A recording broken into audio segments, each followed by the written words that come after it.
Desde pequena, ouvi que a minha irmã era a joia da família. E eu era o erro. A peça sobressalente que ninguém queria. Meu tio Leandro sempre foi o mais direto sobre isso. Você devia aprender com a sua irmã, Bianca. Ela é tudo que você não é. Educada, bonita, esperta. Você é só um estorvo. Eu tinha 13 anos quando ele me disse isso pela primeira vez. No meio de um almoço de domingo, com todos rindo da piada, como se humilhar uma criança fosse parte da sobremesa. Meu pai ria. Minha mãe desviava o olhar. E Bianca? Ela sorria de canto, satisfeita com o pedestal em que a colocavam. Eu comecei a comer menos depois disso. Ficar menor, mais quieta, mais invisível. Talvez, se eu fosse só um vulto, eles parassem de me odiar tanto. Mas nunca foi o suficiente. Aos 17, eu decidi que não dava mais. Eu morava com meus pais, mas era como alugar um canto no porão do inferno. Bianca já tinha ganhado o quarto só pra ela, a melhor cama, os presentes de Natal mais caros, e até um carro quando passou no vestibular.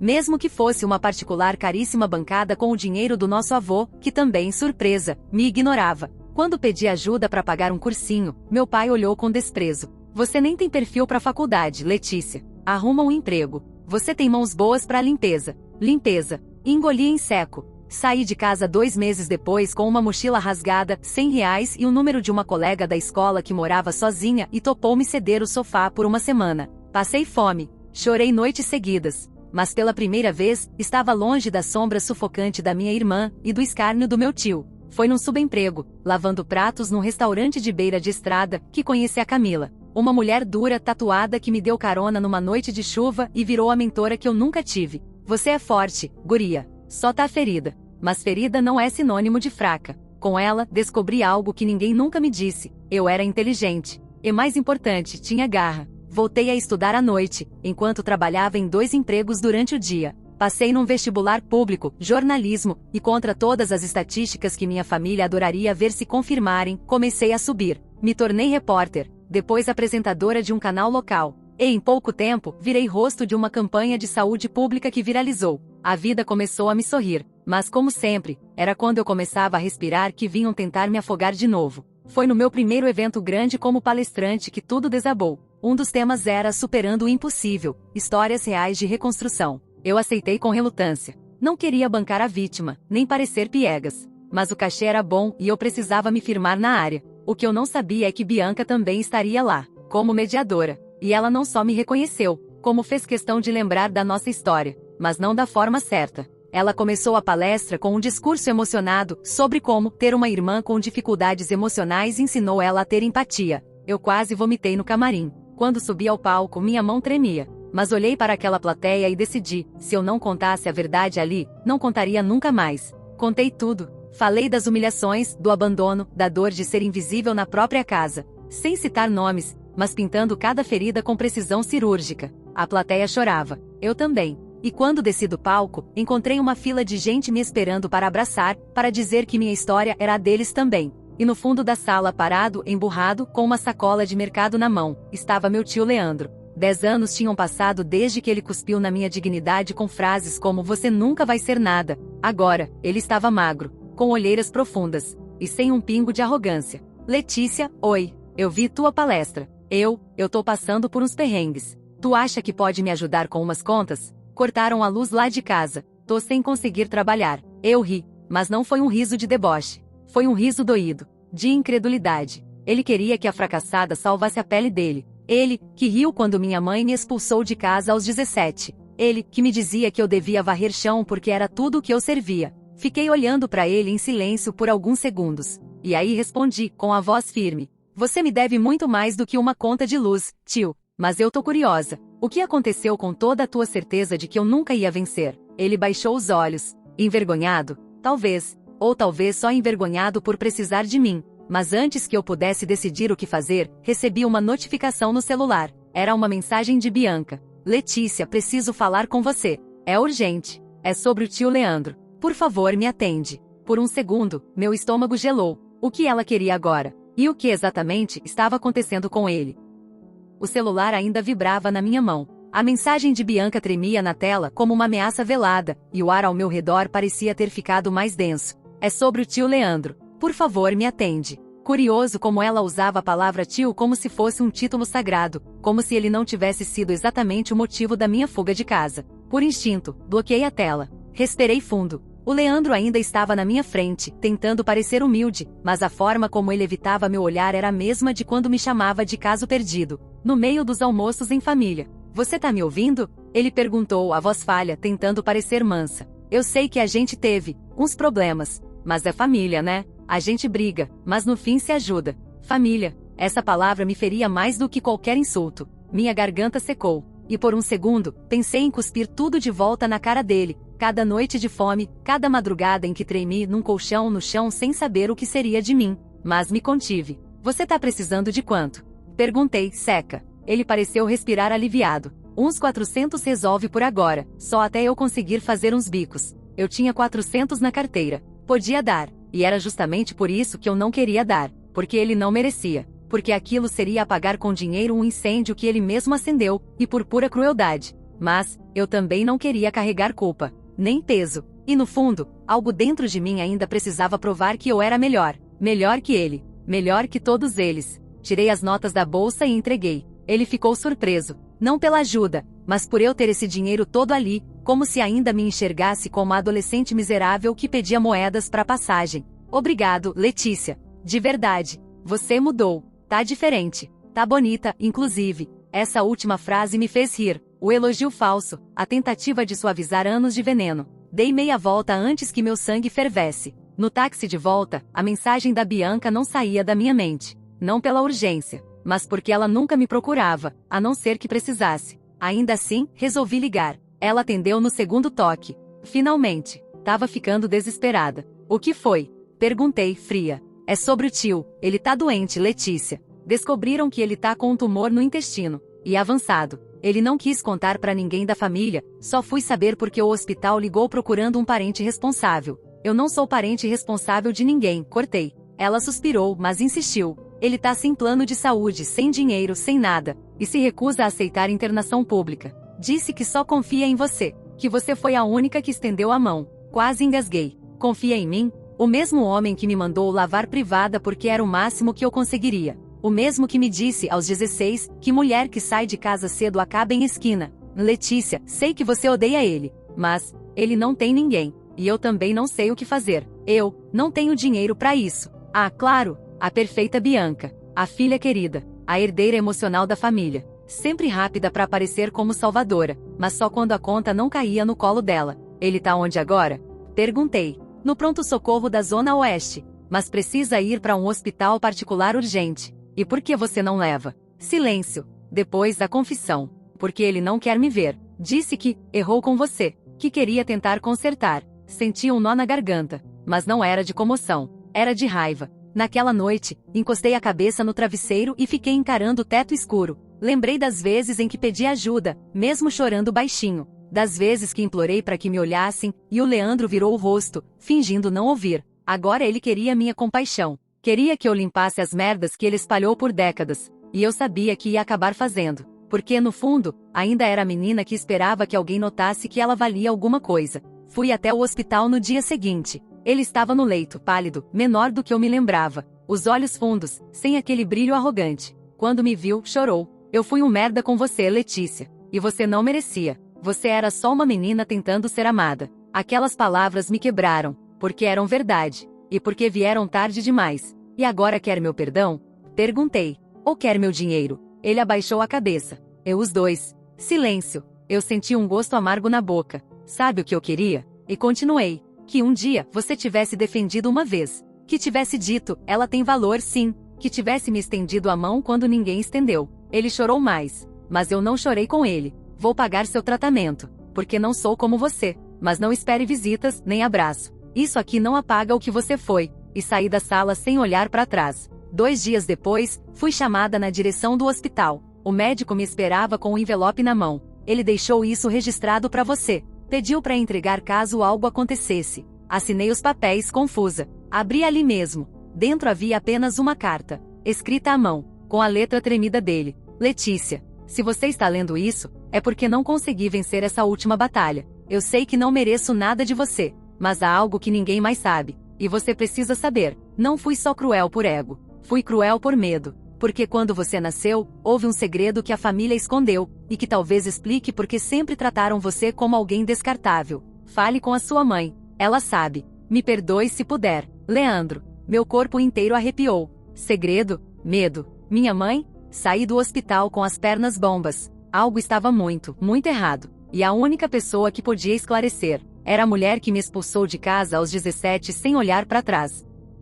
Saí do hospital com o coração batendo como se quisesse pular do meu peito. A carta do meu tio queimava na minha bolsa. A cada passo, eu sentia como se estivesse carregando um cadáver invisível nas costas. Há um segredo que a família escondeu. Essas palavras martelavam minha cabeça sem parar. Segredos e minha família sempre andaram de mãos dadas. Mas ouvir isso da boca do Leandro, o homem que passou a vida me humilhando, dava um peso diferente à coisa. O medo frio, rastejando por dentro como se tivesse uma serpente enrolada no meu estômago. Passei o resto do dia tentando decidir se devia mesmo procurar minha mãe. A mulher que me virou as costas quando mais precisei, que assistiu calada enquanto me chutavam para fora de casa com uma mochila velha e a roupa do corpo. Ela nunca me ligou desde então. Nem um parabéns, nem um você tá viva. E agora, depois de todos esses anos, eu teria que ir até ela e pedir a verdade. A raiva me impediu no primeiro dia. A dor me prendeu no segundo. Mas no terceiro, algo mais forte venceu. A necessidade de entender quem eu sou afinal.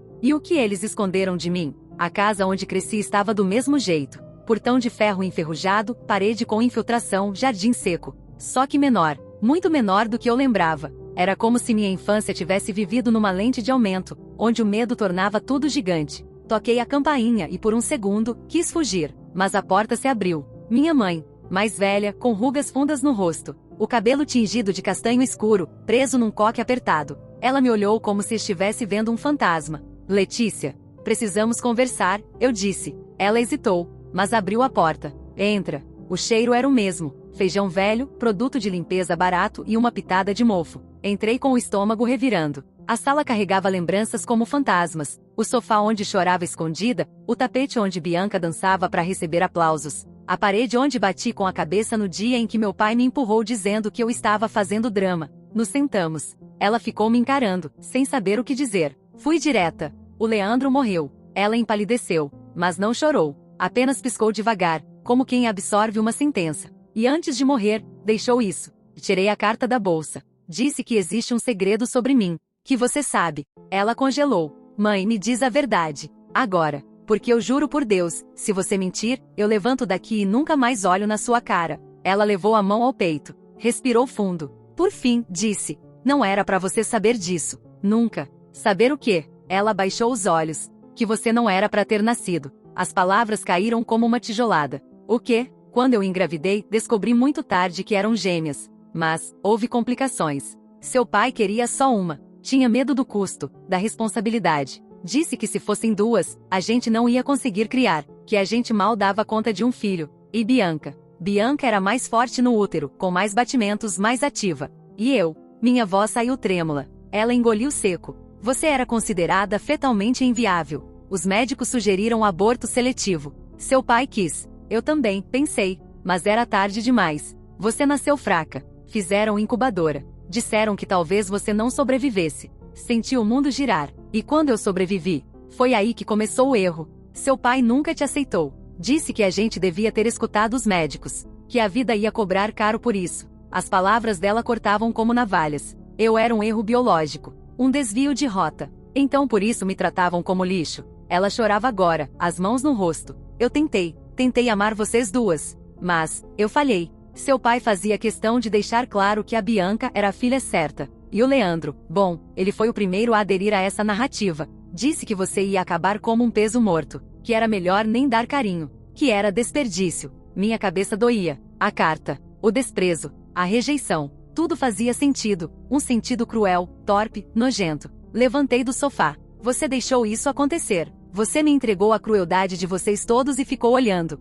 Eu era fraca. Eu não sabia como sair disso. Não sabia ou não quis. Cuspi. Porque agora tá fácil chorar. Tá fácil se fazer de vítima. Mas quando eu tava com fome, dormindo em sofá de gente estranha, você tava onde? Ela não respondeu. Eu fui até a porta. Mas antes de sair, disse. Obrigada por confirmar o que eu sempre senti. Eu era o erro. Mas sabe o que mais? Foi sendo esse erro que eu me tornei melhor do que todos vocês. E bati a porta. Voltei para casa anestesiada. Sentei no chão do meu quarto e fiquei horas ali, abraçando os joelhos. Lágrimas vinham e iam, mas não tinham nem cor. Era como se estivessem lavando algo antigo, podre, preso dentro de mim desde que nasci. Agora eu sabia. O motivo do desprezo, a origem da dor. Eu era indesejada desde o útero. E mesmo assim, sobrevivi. Mesmo assim, construí minha vida. Mesmo assim, eu venci. Mas aquela revelação trazia outra pergunta. Se meu pai não me quis viva, por que ele nunca terminou o trabalho? Por que ele nunca me expulsou de vez como quis? Fui até uma caixa antiga de cartas e documentos que guardei da época da infância. Lá encontrei algo estranho, uma carta, escondida entre papéis da escola. Era um envelope sem remetente. Só dizia, ela não pode saber. Se descobrir, tudo desmorona. O papel era velho. A caligrafia parecia a do meu pai. Mas havia algo mais. Um nome embaixo, escrito de forma quase apagada. Marlene. Marlene era quem? Uma vizinha? Uma enfermeira do hospital onde nasci? Ou outra mulher? Levantei com o coração disparado. Algo me dizia que eu ainda não sabia nem metade da verdade. Aquele nome Marlene martelava na minha cabeça como um sussurro indecente. Escrito com caneta azul quase apagada, no canto do envelope amarelado, ele parecia estar ali por acidente. Mas nada na minha família era por acidente. Tremendo, sentei na cama e reli a mensagem de novo. Ela não pode saber. Se descobrir, tudo desmorona. Era a caligrafia do meu pai, disso eu tinha certeza. Forte e rabiscada, quase como se estivesse escrevendo com raiva. Mas quem era essa ela que não podia saber? Minha mãe? Minha irmã Bianca? Ou eu? E por que o nome Marlene estava naquele canto, como um eco maldito? Levantei de súbito, tomada por um impulso. Se havia mais mentiras, eu não ia parar até arrancar cada uma delas pelas raízes. Passei a madrugada vasculhando tudo o que tinha da minha infância. Fotos, boletins, documentos antigos. Mas Marlene não aparecia em lugar nenhum, nem nas listas de presença da escola, nem em cartas da minha avó, nem em cartões de Natal, onde minha irmã sempre ganhava textos longos e eu ganhava um boas festas seco e automático. Na manhã seguinte, fui ao cartório da cidade. Pedi minha certidão de nascimento original. O atendente puxou os registros, imprimiu e entregou sem cerimônia. Nome da mãe, Ana Cecília Ferreira. Nome do pai, Luiz Eduardo Oliveira. Tudo como eu já sabia. Mas então percebi um detalhe, a assinatura do meu pai estava diferente. Mais, hesitante. Como se ele tivesse demorado a assinar. Vocês têm registro da maternidade?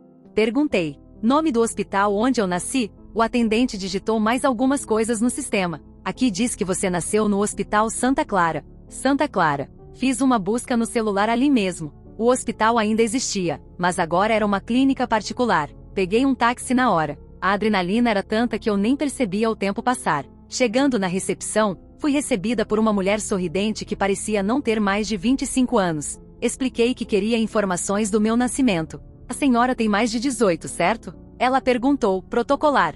Tenho 32. E sim, sou eu quem quero as informações. Ela digitou meu nome, depois fez uma careta. HM, estranho. Seu nome aparece, mas não tem registros clínicos associados. Só um número de entrada. Nada sobre pré-natal, nem internação completa. Como assim? Isso pode acontecer quando a paciente foi transferida de outro hospital, ou, em alguns casos, quando houve alguma reclassificação de prontuário. Às vezes, dados antigos são arquivados manualmente. E eu posso ver esses arquivos manuais? Isso só com autorização judicial ou por requisição de um responsável legal da época, mesmo sendo sobre o meu próprio nascimento? Ela fez que sim, com um ar de lamento profissional. Saí de lá bufando. Mas algo me dizia que se os registros estavam apagados, é porque alguém os quis apagados. Na calçada do hospital, olhei em volta, e então vi um ambulante vendendo lanches na esquina. Era um senhor de cabelo grisalho, com avental branco e um sorriso simpático. Aproximei devagar. Senhor, o senhor trabalha aqui há muito tempo?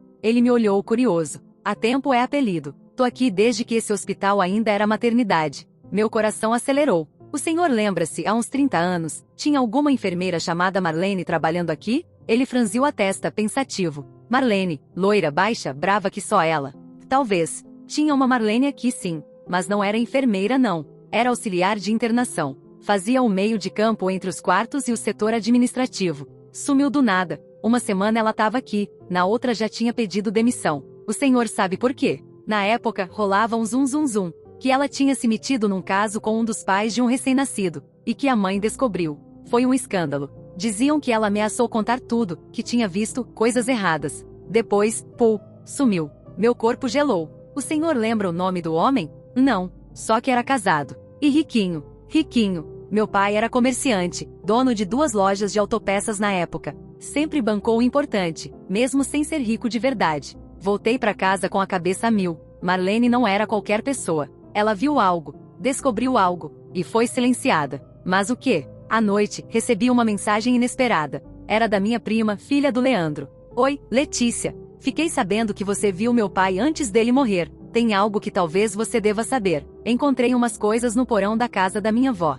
Quer vir ver? Mesmo desconfiada, fui. O porão era úmido, mal iluminado, com cheiro de guardado e poeira de décadas. Ela puxou uma caixa velha com o nome Luiz Eduardo, meu pai. Dentro, havia documentos antigos, fotos, certificados de serviço militar, e um envelope pardo fechado com barbante. Achei esse aqui escondido no fundo. Nem abri. Pode ser seu. Peguei com as mãos trêmulas. Dentro, encontrei 3 coisas. Uma carta escrita à mão por Marlene, um exame de DNA inacabado, e uma foto antiga, rasgada ao meio. Na carta, Marlene dizia: Luiz, eu estou cansada de esconder. Você me prometeu que ia assumir. Disse que a bebê ia ser criada por nós, que ela não podia ficar naquela casa com aquela mulher amarga. Você sabe que ela nunca vai amar essa criança. E eu também não posso fingir mais. Se você não contar a verdade, eu conto. Meus olhos saltaram da página. Ela não podia ficar naquela casa, com aquela mulher amarga. Será que... Voltei à foto. Era minha mãe e meu pai segurando um bebê, e ao fundo, uma mulher loira, com os olhos fixos na criança. Era ela. Marlene. O bebê. Era eu? O exame de DNA estava incompleto, sem assinatura final, mas trazia 2 nomes preenchidos: Letícia Ferreira e Marlene Rocha. Não consegui respirar. Minha mãe. Talvez não fosse minha mãe. Ou talvez não fosse a única. E meu pai. Meu pai sabia disso o tempo inteiro. Talvez eu tenha sido tirada dos braços de Marlene, criada por outra mulher por conveniência. Ou pior, por vingança. Sentei no chão do porão, em choque. Tudo desmoronava. Minha identidade, minha origem, meu sobrenome. E então, meu celular vibrou. Era uma mensagem anônima. Sem nome, sem número. Pare de fuçar o que não te diz respeito. Algumas verdades matam. Meu sangue gelou. Voltei para casa tremendo. Cada passo era um peso nas costas. Se Marlene era minha mãe biológica, então tudo que vivi foi uma mentira cruel. Mas quem mandou aquela mensagem? Quem estava me vigiando? Abri a caixa de correio. Um envelope preto, sem remetente. Dentro, só uma frase rabiscada. Você é a herdeira errada. Pare agora. Olhei em volta. Senti alguém me observando. Mas antes que eu reagisse, a luz da rua piscou. E apagou.